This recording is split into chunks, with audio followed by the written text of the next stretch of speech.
Once upon a time, there were 3 brothers, triplets, named Tom, Dick, and Harry Class. They were raised in the same home with the same parents, had the same IQ, same skills, and same opportunities. Each was married and had 2 children. They were all carpenters making $25 per hour. While they were very similar in all these respects, they had different priorities. For example, Tom chose to work 20 hours per week, while his brother Dick worked 40 hours, and Harry 60. It should also be noted that Harry's wife worked full-time as an office manager for a salary of $50,000. Dick's wife sold real estate part-time 10 hours a week and made $25,000 per year. Tom's wife did not work. Tom and Dick spent all of their family income. Since they paid into Social Security, they figured they didn't need to save for retirement. Harry and his wife, on the other hand, had, over many years, put away money each month and invested it in stocks and bonds. Here's how it worked out. Tom made $25,000 a year. Dick and his wife made $75,000, and Harry and his wife $150,000. When a new housing development opened up in their community, the brothers decided to buy equally priced homes on the same private street. One day, the brothers decided to pool their funds for the purpose of improving their street. Concerned about crime and safety, and wanting a more attractive setting for their homes, the 3 families decided to install a security gate at the street's entrance, repave the street's surface, and enhance the lighting and landscaping.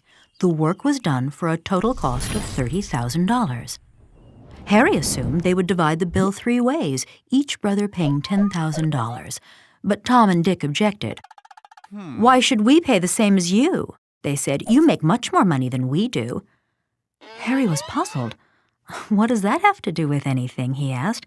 "My family makes more money because my wife and I work long hours and because we have saved some of the money we've earned to make additional money from investments.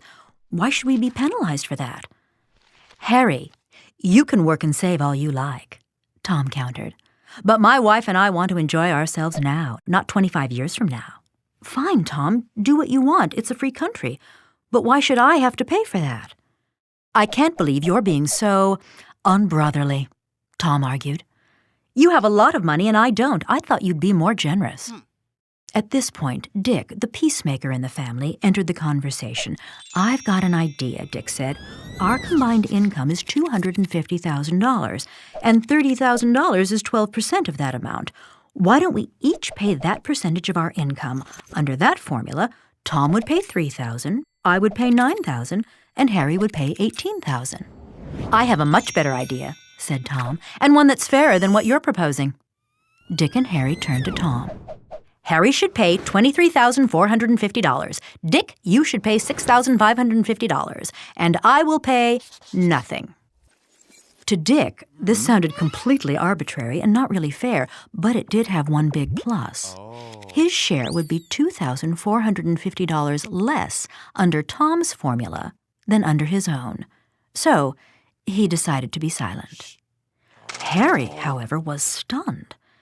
"You want me to pay almost 80% of the bill despite the fact that each of us is receiving the exact same benefits?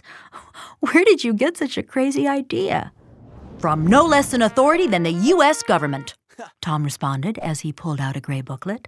"It's all right here in the IRS tax tables.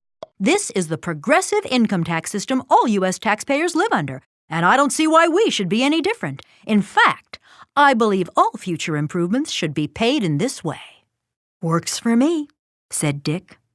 So, by a vote of 2 to 1, the cost of the street improvements was divided as Tom had proposed, even though they benefited equally, and even though the reason Harry had more money was that he and his wife had worked many more hours than his brothers and their wives, and had saved some of what they had earned, instead of spending it all.